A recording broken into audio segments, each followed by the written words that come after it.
തുടർച്ചയായ ഏഴാം ദിനവും പ്രതിപക്ഷ നേതാവിനെ സംസാരിക്കാൻ അനുവദിക്കാത്തതിന് പിന്നാലെ ലോക്സഭാ സ്പീക്കർ ഓം ബിർളയ്ക്കെതിരെ അവിശ്വാസ പ്രമേയ നോട്ടീസ് നൽകി പ്രതിപക്ഷം. 118 പ്രതിപക്ഷ എംപിമാർ ഒപ്പുവെച്ച നോട്ടീസിൽ തൃണമൂൽ കോൺഗ്രസ് ഒപ്പുവെച്ചില്ല. അതേസമയം നോട്ടീസ് നൽകിയതിന് പിന്നാലെ ലോക്സഭയിൽ ബജറ്റ് ചർച്ച ആരംഭിച്ചു.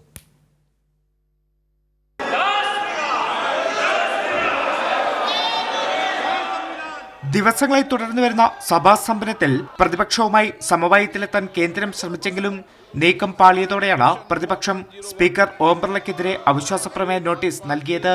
പാർലമെന്ററി കാര്യമന്ത്രി കിരൺ റിജിജുവായിരുന്നു പ്രതിപക്ഷവുമായി ചർച്ച നടത്തിയത്. 118 പ്രതിപക്ഷ അംഗങ്ങൾ ഒപ്പുവെച്ച നോട്ടീസാണ് ലോക്സഭാ സെക്രട്ടറി ജനറലിന് നൽകിയത്. 14 ദിവസത്തിന് ശേഷം നോട്ടീസ് പരിഗണിക്കും. അതേസമയം തൃണമൂൽ കോൺഗ്രസ് നോട്ടീസിൽ ഒപ്പുവെച്ചിട്ടില്ല. പ്രതിപക്ഷ നേതാവ് രാഹുൽ ഗാന്ധിയെ സംസാരിക്കാൻ അനുവദിക്കാത്തതിനൊപ്പം വനിതാ എംപിമാർ പ്രധാനമന്ത്രിയെ ആക്രമിക്കാൻ ശ്രമിച്ചുവെന്ന അസത്യ പ്രസ്താവന സ്പീക്കർ നടത്തിയെന്നും പ്രതിപക്ഷം കുറ്റപ്പെടുത്തുന്നു. 8 എംപിമാരെ ഈ സമ്മേളന കാലയളവ് മുഴുവൻ സസ്പെൻഡ് ചെയ്തതും പക്ഷപാതത്തിന് ഉദാഹരണമായി നോട്ടീസിൽ ചൂണ്ടിക്കാട്ടുന്നുണ്ട്. മുൻ കരസേനാ മേധാവി നരവനെയുടെ പുസ്തകത്തിലെ പരാമർശങ്ങൾ ഉയർത്തിക്കാട്ടാൻ ശ്രമിച്ചതോടെയായിരുന്നു രാഹുൽ ഗാന്ധിക്ക് സംസാരിക്കാനുള്ള അവസരം നിഷേധിച്ചത്. കൈരളി ന്യൂസ്, ദില്ലി.